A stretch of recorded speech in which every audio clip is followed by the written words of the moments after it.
Meu canto esconde-se como um bando de anomames na floresta, na minha testa caem vem colar-se plumas de um velho cocá.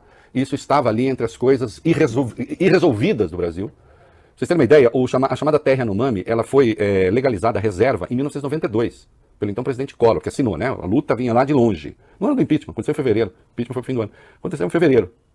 Né? E os Yanomamis já se denunciavam, então, as agressões ao povo Yanomami. Né? Até porque a cultura Yanomami, na sua profundidade, ela não tem como ela ser compatível sem que seja descaracterizada. Né? E sem que haja um processo de extermínio, ela é incompatível, absolutamente incompatível com a nossa cultura, digamos assim. E, portanto, o que precisava era preservar aquele povo, preservar aquela região e garantir a sua incolumidade para que, então, eles pudessem viver a vida deles ali como um povo originário. Né? E isso se fez, a reserva se fez, agora é claro que a preservação foi sofrendo, né? A terra foi sofrendo agressões de garimpeiros, de madeireiros e assim tem sido. E olhem aqui, deixa eu dizer uma coisa. Ainda que nós tivéssemos governos, Vólio Bene e Bob Furuia, virtuosos, um atrás do outro, assim, só fazendo a coisa certa, já seria muito difícil. Porque, evidentemente, você tem a onda do desenvolvimento e ela acaba se chocando fatalmente com povos originários. Então, esse equilíbrio será sempre delicado. Será sempre delicado. Mas, você tem população na região amazônica, né? Como tem em Roraima, como tem em todo canto em que há povos indígenas. Povos não indígenas crescem, precisam de alternativas de trabalho, de sustento. E muitas vezes acabam disputando, por exemplo, a mesma terra com os indígenas. É o caso do garimpo. Não é? Idealmente, se poderia fazer um processo de extração desses minerais respeitando o máximo possível o meio ambiente, mas nós sabemos que esse ideal acaba não existindo na prática. E, portanto, corre o risco, como já aconteceu, de se exterminar uma cultura. E a questão que nós temos de nos colocar é o seguinte: isso é essencial, ocupar aquela terra, explorar aquela terra é essencial para o Brasil, é essencial para a economia brasileira, ou acaba sendo contraproducente? Tem se mostrado contraproducente. Isso mais tira investimentos do Brasil do que traz. Ontem eu falava com um amigo que, como eu não é de esquerda, né, mais pro liberal, disse, olha aqui, a Guajajara, a ministra dos povos indígenas, hoje ela pode ser mais importante do que o presidente do Banco Central. Sabe por quê? Porque a agressão a esses territórios, a agressão a esse povo, isso tira, isso afasta, isso tira investimento do Brasil, não traz investimento para o Brasil. Isso dificulta a chegada do capital verde, como se diz. Então, agredir os indígenas é uma burrice, é uma estupidez. Contraproducente. Então, vejam só, fazendo a coisa certa, já seria muito difícil evitar agressões aos índios aqui e ali. Agora, fazendo a coisa errada, meus queridos, aí não tem jeito. Aí não tem jeito. É preciso que a gente tenha claro, e nós vamos ver, nós vamos demonstrar isso aqui. Nós vamos demonstrar isso aqui. O governo Bolsonaro fez uma escolha contra os índios, os indígenas, os povos originários. Tá? Ações deliberadas sim, que prejudicam aquela população. Mais de um ano já tem as denúncias sobre a desnutrição severa que estavam submetidas as crianças Yanomamis. E, no entanto, nada se fez. O Ministério Público Federal tem feito denúncias também que caíram no vazio. E, ao contrário, se dizia que estava tudo bem, e ainda agora, nós vamos ver, eles dizem que é tudo mentira. Diante da evidência, diante do fato, que é o que essa gente faz. Negar a realidade. E bastou que o novo governo assumisse e mandasse para lá pessoas comprometidas com a defesa dos índios, dos indígenas, e nós vimos o que aconteceu. O quadro de horror que estava dado ali. Né? Olha aqui, o Lula, na Argentina, se referiu ao Bolsonaro, ele tem testado o nome, como genocida. Né? Porque tem esse negócio de que as práticas de Jair Bolsonaro no combate à pandemia induziram muitas pessoas à morte. Não há dúvida disso. Se eu estou dizendo, toma cloroquina, que cloroquina é legal, ela vai te imunizar, ela vai te proteger, pelo menos. E como ela não vai, e a pessoa vai tomar na crença de que aquilo vai melhorar a vida dela e não melhora, e que vai proteger e não protege, ela se expõe mais e ela morre. Muita gente que deixou de tomar a vacina por causa do Bolsonaro, porque acredita nele, porque ele é o líder de muita gente, como nós vimos agora nos atos golpistas. Então, você falou genocídio. O Tribunal Penal Internacional, o Estatuto de Roma, tem lá o seu artigo 6º, para definir o que é genocídio. Diz lá, genocídio se caracteriza por qualquer das práticas mencionadas abaixo. Para destruir total ou parcialmente um grupo nacional, étnico, racial ou religioso. Entenderam? Então, o genocídio, ele tem que ter essa característica. Uma destruição total parcial de um povo, né, de um grupo nacional, étnico, racial ou religioso. Causar lesão grave à integridade física ou mental de membros desse grupo, submeter intencionalmente o grupo a condições de existência capazes de ocasionar a destruição física total ou parcial, adotar medidas destinadas a impedir os nascimentos no seio do grupo, efetuar a transferência forçada de crianças do grupo para outro grupo. É claro que, digamos assim, aquilo que Bolsonaro fez aqui no Brasil é horrível, eu acho que tem aí uma penca de crimes, mas, vale o bem, Bob, não dá para chamar de genocídio. Porque não caracteriza assim, então eu posso dizer que Bolsonaro atuou de forma deliberada para matar o povo brasileiro? Não, né? Acho que não. Não dá. Agora, o crime contra a humanidade, que também está lá, aí já dá para discutir, né? Que é um ataque generalizado ou sistemático contra a população civil. Eu sinceramente entendo que quando um governo adota as práticas que o Bolsonaro adotou no caso da Covid, há um ataque sistemático. Mas eu compreendo também, Bob, que é polêmica a coisa. De qualquer modo, o Bolsonaro já tem pelo menos 5 acusações no Tribunal Penal Internacional. Né? Por crimes contra a humanidade e sim genocídio, essa do genocídio, no caso, denunciado por uma entidade indígena.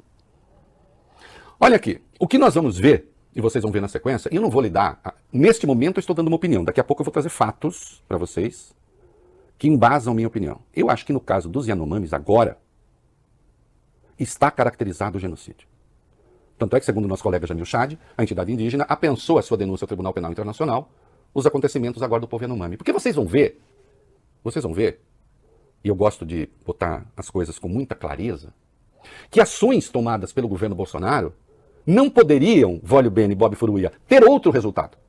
Sim. Então, se você atua para produzir determinado resultado, sabendo que vai produzir determinado resultado, e o resultado acontece, e você tem desnutrição, e você tem fome, e você tem doença.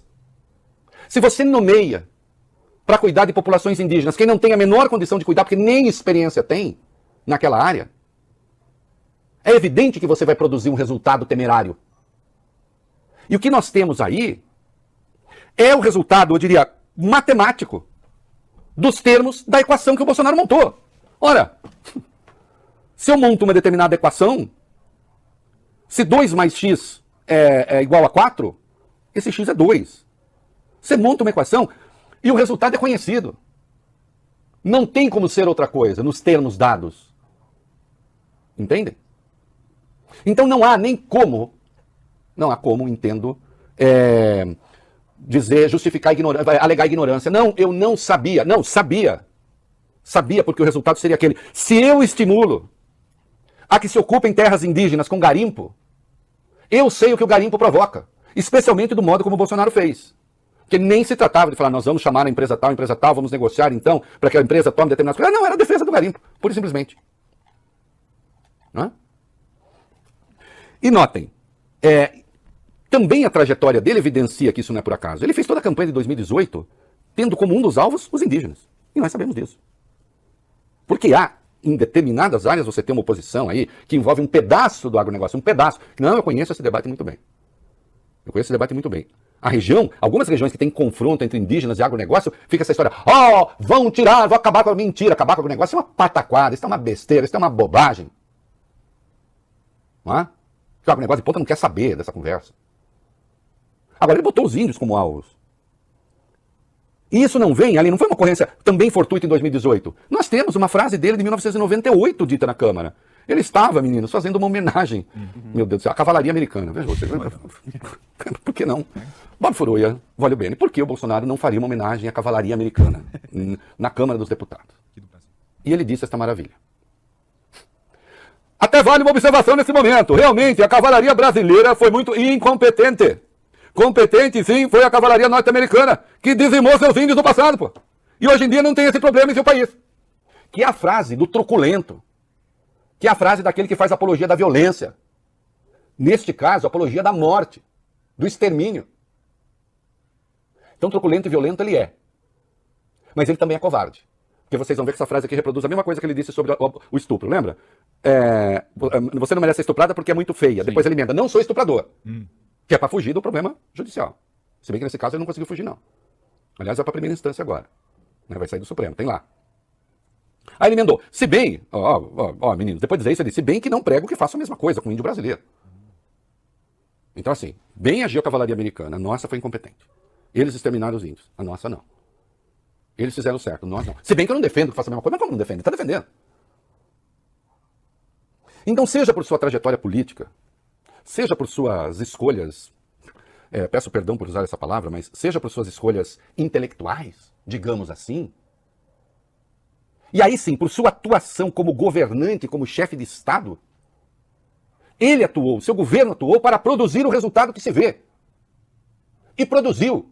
E o que se tem, nos termos, então, do Tribunal Penal Internacional, do Estatuto de Roma, o que se tem, sim, é a destruição parcial de um povo.